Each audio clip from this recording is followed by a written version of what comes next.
नमस्कार दर्शक बंधु, आज हूँ बंधुत्व दिवस। यही दिवस में आपण मानक अनेक अनेक शुभेच्छा और शुभकामना। तेबे आज आम आलोचना करवा बंधु क्या कहवा, प्रकृत बंधु किए। क्या वर्तमान वस्तुवादी समाज रे आम तो अनेक गुड़े आमर बंधु अच्छा, हजार हजार बंधु अच्छा, फेसबुक रे बंधु अच्छा, व्हाट्सएप रे बंधु अच्छा, किंतु प्रकृत में बंधु किए। बंधु आम क्या कहवा, से व्यक्ति धीरे कौन परिलक्षित हेले से आम बंधु योग्य। खाली बंधु सांगसाथी की बंधु कह जाए ना, परिवार भीतर भी बंधु कह जाए। तेणु से प्रकृत बंधु जनक किए, से प्रकृत बंधु जनकर अन्य जन बंधुक कर्तव्य कौन रही, आज यही कथा भीतर आलोचना करवा। किंतु ये आलोचना करने भितर बंधु मानकर कथा आसिला माने प्रथम समस्त मन मध्य पजाई आसती भगवान श्रीकृष्ण आउ सुदाम। ना बंधु हे तो से भली बंधु, तांको ठारू बंधु आउ कौन थाई पारे सृष्टि रे, तांको ठारू बंधु आउ बोध हुए कई न थांती। क्या जो बंधुक जड़े सर्वस्व अर्पी दियंती। ठीक अच्छे, से कथा आम आलोचना करवा। दिने कौन होइछि ना, भगवान श्रीकृष्ण सुदाम तांको गुरु होचंती संदीपनी उपाध्याय। जितेबाला संदीपनी जितेबाला भगवान श्रीकृष्ण सुदाम को शिक्षा देउथांती संदीपनी विद्यालय रे, उभय जितेबाला अध्ययन करुथांती, से समय भृगु ऋषि कौन करचंती ना आश्रम परिसर भितर को आसचंती। भिक्षाम देही उच्चार करी भिक्षा मागिछंती। आश्रम भितर गुरुमा बाहरी आसचंती। गुरुमा भृगु ऋषि आगे क्षमा प्रार्थना करी कहिचंती, आज्ञा आज आमर पाखरे किछि नाही, आज संध्या बेलू जदि किछि आमर संग्रह करा जाए ताहले मु सेटा को गच्छित कर रखिमे, आपण काली आसने दे देबी। किंतु भृगु ऋषि तो महान क्रोधी, क्षणकोपी संगे संगे रागी जीवे। भृगु ऋषि कौन कले, सेउटू किछि बाट पळी आसिले, तांकर दुई नयन को बंद करी दिव्य चक्षुरे रोष घर को देखुचंती। रोष घर भितर कौन रही, रोष घर को देखला बेले देखुचंती दुईटी पुड़िया रे बंधा होइछि खुद भजा, दुईटी खुद भजा थुआ जाइछि। कौन पाई थुआ जाइछि ना, जो शिष्य आज जंगल को जिबे काठ आनिया पई, आज जंगल को जिबे फूल आनिया पई, जंगल को जिबे तुलसी आनिया पई, सेई शिष्य एई खुद भजा को नेकी जिबे। एई कथा भितरे जेतबेले देखि दैचंती सेतबेले भृगु ऋषि रागी जाइचंती, क्रोधित हो जाइचंती। मने मने भाबुचंती जने मु ऋषि गृहस्थ आश्रम को आसीची, भिक्षावृत्ति करुची, भिक्षा मागुची, मते न देई से शिष्य मानक पई रखिचंती। तेणु भृगु ऋषि रागी जाइचंती, कमंडलू बाहर करछंती, गंगा जल धरिले हाथ में, संगे संगे विषाप देले। से खुद भजा को जी खाइब आजीवन से दरिद्र होइजिवो, श्रीहीन होइजिवो, लक्ष्मी छाड़ी चली जिवे, जीवन सारा से दरिद्रतार सहित भोगिब। एई समय सुदाम पछपटरे तुलसी तुलुथांती, ए कथा को संपूर्ण भाव से शुणी। से स्थानरू सुदामा दौड़िकी जाउथिले आश्रम को समस्त को कहीदेवा। से समय कौन होइछि ना, सुदाम जीवा समय भगवान श्रीकृष्ण से दीटा खुद भजा को अंटी खोसिकी आश्रम रु बाहर को आसुचंती, हसी हसी काकुदी कुदिका आसुचंती। सुदाम पचारे बंधु कुआड़ जीवा, कृष्ण कहते अरे सखा तमर मोर आज पड़ी पाली पड़ी आज जीवारे जंगल को तुलसी छिंडा आउ भगवान को फूल आनिबा, आश्रम पाई काठ आनिबा। यही कथा जो शुणी दी भगवान कृष्ण को ठारू सुदाम स्तब्ध हो गले, कहले अच्छा हाँ ठीक अच्छे जीवा चल। जीवा समय बाटरे सुदामा कृष्ण कथा होचंती। सुदामा कहते कृष्ण को तू से खुद भजा को अंटी कहीं मारिचु। सुदामा कहला, जिते एक सुदामा कहते कृष्ण कहले आमे खाइबा, तू भारी चालाक अच्छु, एकला रखिकी दुईटा खाईदेबू, एठी मु तले बसथिबी, आउ से पाठ नाई, तू से खुद भजा मत दे, मु रखिबी, आमर काम सरला परे मु देबी, आम दिजण बांटी खाइबा। कृष्ण कहते आउ तू भारी चालाक अच्छु, तू सबुतक खाईदेबू, मु जानछि, मु जम्मा देबिनी। ए कथोपकथन भितर कौन होइछि ना, सुदाम कौन करचंती ना कृष्णकर अंटारू से दुईटी खुद भजा पुड़िया को टाणी नहीं जाइछंती, निज अंटारे मारिक आगुर को दौड़ी पड़छंती।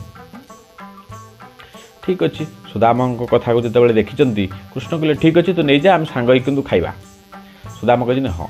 यही समय प्रबल वर्षा आसछि, जिते वर्षा आसछि सुदाम मने मने चिंता करछंती, ये जिनसटा को जदि मो सखा खाईजे ताहले सी दरिद्र होइजिवे। मु चाहूनी मो सखा दरिद्र होंतु बोली, मो सखा बढ़ंतु, मो सखा सबू ଅର୍ଥର ମହାନରେ ରୁହନ୍ତୁ, ମୋ ସଖା ସବୁଥିରେ ଶ୍ରେଷ୍ଠ ହୁଅନ୍ତୁ।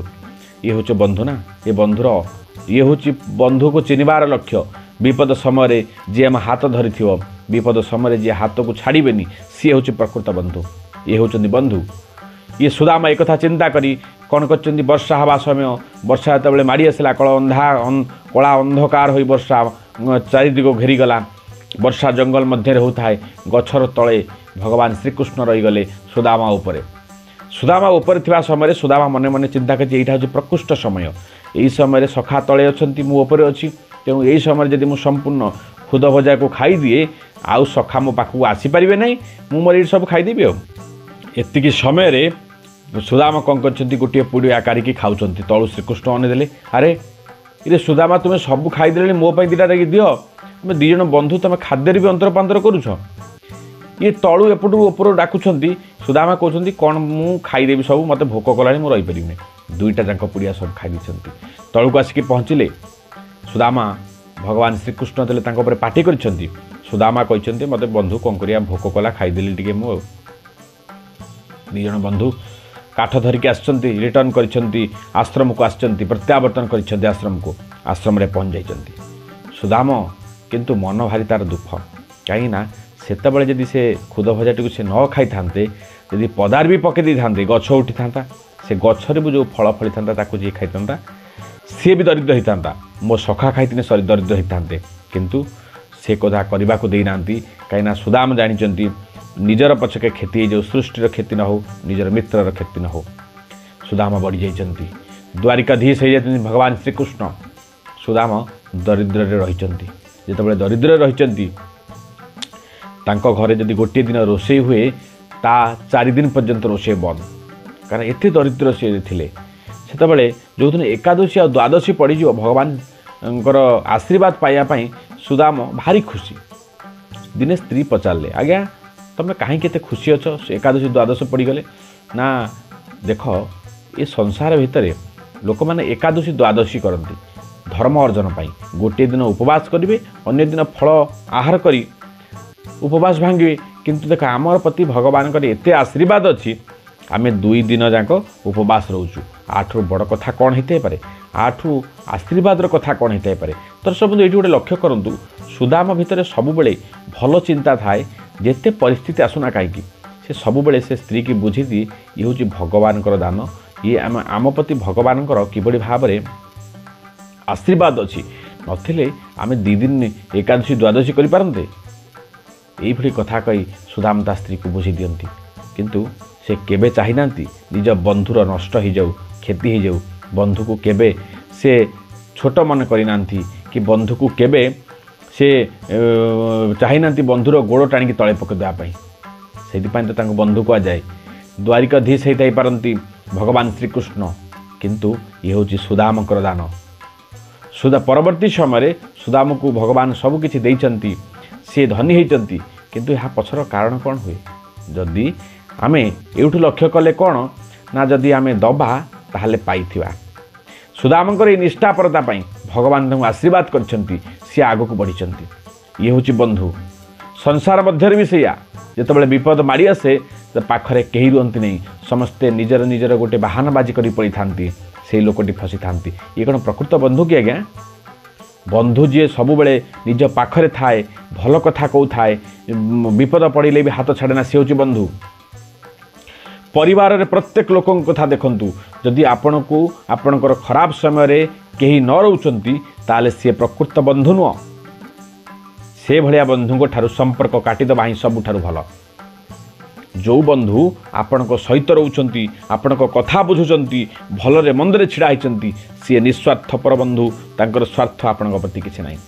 ସେଥିପାଇଁ ତ ଭଗବାନ ଶ୍ରୀକୃଷ୍ଣ ଦେଖନ୍ତୁ କିଭଳି ଭାବେ ସୁଦାମକୁ ଧନୀ କରିଦେଇଛନ୍ତି।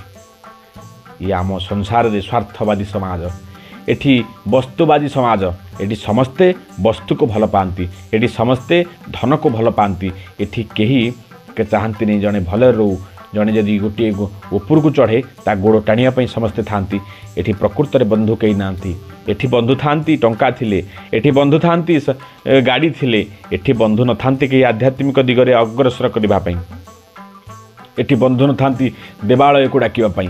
एठी बंधु थांती विद्यालय को डाकिया एठी बंधु थांती अपकर्म करने डाकिया एठी बंधु थांती खराब जगार लिप्त होगापी डाकिया प्रकृत में बंधु एम नुहति आज्ञा बेल हूँ साधु सावधान सावधान हो जाओ बंधु प्रकृत बंधु आंछ बही को बंधु कर शिक्षा दब आपणार लोक विश्वास कर हेले आखि बुझी नुह सी भी धोखा देदेवे।